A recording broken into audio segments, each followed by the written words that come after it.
পশ্চিমবঙ্গে যে 7 লক্ষ কোটি টাকা ঋণ হয়ে গেছে ডিজাস্টার, সেখান থেকে বাঁচার একমাত্র উপায় হচ্ছে নিজস্ব রেভিনিউ রাজস্ব বাড়ানো।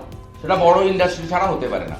এবং আপনাদের এই যে মিনিমাম যে ইনভেস্টমেন্ট আপনাদের বললাম 15 বছরের রাজত্বে, সেটা কমপ্লিটলি আপনার অ্যাগ্রো ইন্ডাস্ট্রিতে, যিনি লিচু থেকে কিছু, আম থেকে কিছু, ফ্রুট জুস, এই ছোট ছোট 20 কোটি, 25 কোটি, 30 কোটি, 50 কোটি, হার্ডলি 100 কোটি, এবং ব্যাংক ফাইন্যান্স করে, এবং এটাও হয়েছে প্রধানমন্ত্রীর বদান্যতায় পিএমইজিপিইতে, এবং মুদ্রা যে স্কিম, যেখানে 5 কোটি টাকা পর্যন্ত আপনার দিচ্ছে। এই পাইপলাইন বেছানোর জন্য যে ইনভেস্টমেন্টটা পশ্চিমবঙ্গে হয়েছে রাস্তা করে, তার জন্য সব ড্রেন চলে গেছে, রাস্তা চলে গেছে, রিপেয়ারিং হয়নি। এই ক্ষেত্রে পাইপ মানে তার বেছানো, আর বাকি এখানে আপনার পোর্ট, এনএইচ, রেলওয়ে এবং এয়ারপোর্ট অথরিটি অফ ইন্ডিয়া, তারা যে ইনভেস্টমেন্ট করেছেন, এই সামান্য ইনভেস্টমেন্টের একটা বড় লার্জ মানে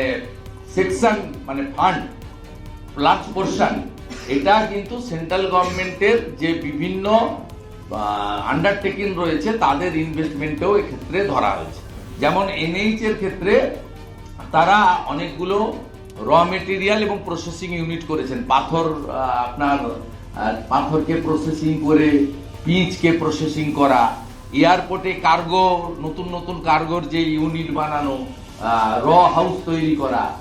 আর পোর্টের ক্ষেত্রে আপনি জানেন শালুকখালী পোর্ট 2 তৈরি হচ্ছে, সেখানে ইনভেস্টমেন্ট এসেছে 2000 কোটি টাকা। আইওসিতে ইনভেস্টমেন্ট এসেছে ডিলেট ক্র্যাকার ইউনিটে 2200 কোটি টাকা। এইগুলো যদি ধরেন, অ্যাকচুয়াল পশ্চিমবঙ্গের যে বিজিবিএস এ এখনো পর্যন্ত বিজিবিএস অর্গানাইজ করার জন্য যে 500 কোটি টাকা শুধু উপহার, ভাষণ, খাওয়া দাওয়াতে খরচ হয়েছে, 500 crore অ্যাপ্রক্স, সেই তুলনায় এই রাজ্যে ইনভেস্টমেন্ট জিরো। রাজ্যের শিল্পক্ষেত্র নিয়ে বিরোধী দলনেতা যে কথাগুলি বলছেন বা বিজেপির প্রচারপত্র যেগুলি বলছে, সেগুলি মানুষকে বিভ্রান্ত করার জন্য, মিথ্যাচার, ভুল ধারণা তৈরির জন্য, এবং সব থেকে বড় কথা বাংলার ভাবমূর্তি নষ্ট করার কুৎসা। পরিষ্কার ভাবে বলি, শিল্পক্ষেত্রে বিপ্লব চলছে পশ্চিমবঙ্গে। একদিকে কৃষিতে বিপ্লব, অন্যদিকে শিল্পক্ষেত্রে বিপ্লব।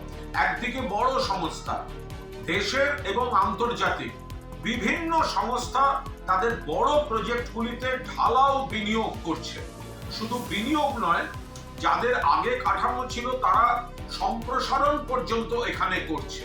এবং মাঝারি যারা আছে, ক্ষুদ্র হস্তশিল্প, স্বনির্ভর গোষ্ঠীর শিল্প, সেখানে বিপুল কর্মসংস্থান, অর্থাৎ আধুনিক শিল্প, তথ্য প্রযুক্তি শিল্প, সেরা ব্র্যান্ডগুলি এখন বাংলায়। জেলায় জেলায় শিল্প তালুকগুলি দেখুন, আমাদের আইটি সেক্টরগুলোকে একবার তাকিয়ে দেখুন, অন্য ভারী শিল্পগুলো দেখুন, পর্যটন ভিত্তিক, প্রাকৃতিক সম্পদ ভিত্তিক এবং কৃষি ভিত্তিক শিল্পগুলো দেখুন, তাতেই প্রমাণ হয়ে যায়। সিপিএম এর সময় বদনামটা কাটানো যাচ্ছে কি না, সেখানে উগ্র শ্রমিক আন্দোলন, ঘেরাও, ভাঙচুর, ধর্মঘট, স্ট্রাইক। তো এই জায়গায় এবং অচলাবস্থা, অস্থিরতা শিল্পক্ষেত্রে, একের পর এক ট্র্যাডিশনাল আমাদের শিল্পগুলো বন্ধ হয়ে যাওয়া, সেই জায়গাগুলো থেকে বেরিয়ে এখন শ্রম দিবস বাড়ছে, ট্রেন্ড শিল্পকর্মী বাড়ছে, পরিবেশ শিল্প বান্ধব পরিবেশ হয়েছে। সেই কারণে শিল্পপতি এবং শিল্প গোষ্ঠীরা আরো বেশি করে মমতা বন্দ্যোপাধ্যায়ের বাংলায় আসার তারা দেখছেন, এবং কেন্দ্রীয় সরকারের বিভিন্ন রিপোর্টে সেগুলি প্রতিফলিত হচ্ছে।